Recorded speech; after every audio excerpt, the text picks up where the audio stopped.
salni saltam romoi hastini kurung thayuno BJP tei Congress joproblaimani party mung kasai phaio Congress bodolni adongrok joprobjokmani FIR khaima ulobo romnani mungsa chaitok mungkrui naimmathangrok ini kok siljamung haini bai tini naimmathangrokno selem nung phunogoi lahar himbatok himlaika sikla Congress bodolrok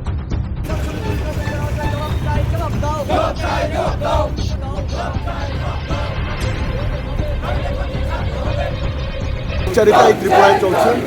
কিছু সংখ্যক police দলদাসে পরিণত হয়ে গেছে। আমরা মামলা করলে police বিজেপির গুন্ডাদের গ্রেফতার করছে না, আর পুলিশ সমুটো মামলা নিয়ে আমাদের নেতাকর্মীদের মিথ্যা মামলায় জেলে পাঠাচ্ছে। আপনারা দেখেছেন ইদানিংকালে বিজেপি কংগ্রেসের মধ্যে যে ক্ল্যাশ হয়েছিল, বিশ্রামগঞ্জ বলুন, বিশালগড় বলুন, জিবিতে বলুন বা সারা রাজ্যে বিজেপি এবং কংগ্রেসের মধ্যে ক্লেশ হয়েছে, অথচ পুলিশ সমুটো মামলা নিয়ে শুধুমাত্র কংগ্রেস কর্মীদের ফাঁসাচ্ছে। আমরা পুলিশকে আজ এই বিক্ষোভ র্যালির মাধ্যমে জিজ্ঞেস করতে চাই, বিজেপি গুন্ডাদের সামনে পুলিশ তুমি কেন অসহায়, আর কেন তুমি বিরোধীদের জেলে পাঠাও মিথ্যা মামলায়? পুলিশের কাছে এই জবাব চাইতে আজ আমাদের এই বিক্ষোভ র্যালি। এবং আপনারা দেখেছেন যে বিশালগড় মহকুমার যে এসডিপিও, উনার এই বিশালগড় থাকাকালীন সময়ে ৩-৪টে ঘটনা ঘটেছে। প্রথমেই আমাদের সর্বভারতীয় সম্পাদিকা জড়িতা লাইফলাংজির গাড়িতে এবং প্রাক্তন বিধায়ক আশিস শাহজির উপর জানলেওয়া হামলা করেছে বিজেপি। আমরা এফআইআর করার পরও পুলিশ একজনকেও গ্রেফতার করেনি।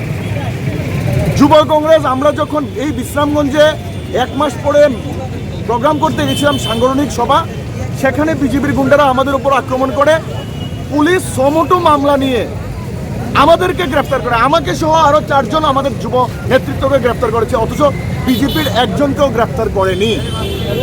গত 2 দিন আগে বিশালগড়ে যে ঘটনা ঘটেছে, আপনাদের মাধ্যমে আমরা দেখতে পেয়েছি কংগ্রেস বিজেপির মধ্যে সংঘর্ষ হয়েছে। পুলিশ শুধুমাত্র সমুটো মামলায় কংগ্রেস নেতা কর্মীদের ফাঁসিয়েছে, মিথ্যা মামলায় ফাঁসিয়ে কংগ্রেস নেতা কর্মীদের জেলে পাঠাচ্ছে। একজনও বিজেপি নেতা কর্মীদের নাম এফআইআরের মধ্যে নেই এবং কাউকে পুলিশ হেনস্থা করছে না। এই এসডিপিও রাহুল দাসের নেতৃত্বে আমাদের কংগ্রেস কর্মী, একজন সাধারণ কর্মী, তার নামে মিথ্যা মামলা করা হয়েছে। তাকে না পেয়ে তার স্ত্রীকে এবং তার বাচ্চা 5 বছরের বাচ্চাকে বারবার থানায় এনে হেনস্থা করছে। এরই প্রতিবাদে আমরা রাজ্য সরকারের কাছে এই এসডিপিও রাহুল দাসের অপসারণ চাইছি এবং পুলিশের কাছে জবাব চাইছি যে কেন পুলিশের দ্বিচারিতা আমরা মানব না। পুলিশ নিরপেক্ষ ভূমিকা পালন করার জন্য পুলিশের কাছে আমরা বার্তা দেওয়ার জন্য আজকে আমাদের এই বিক্ষোভ।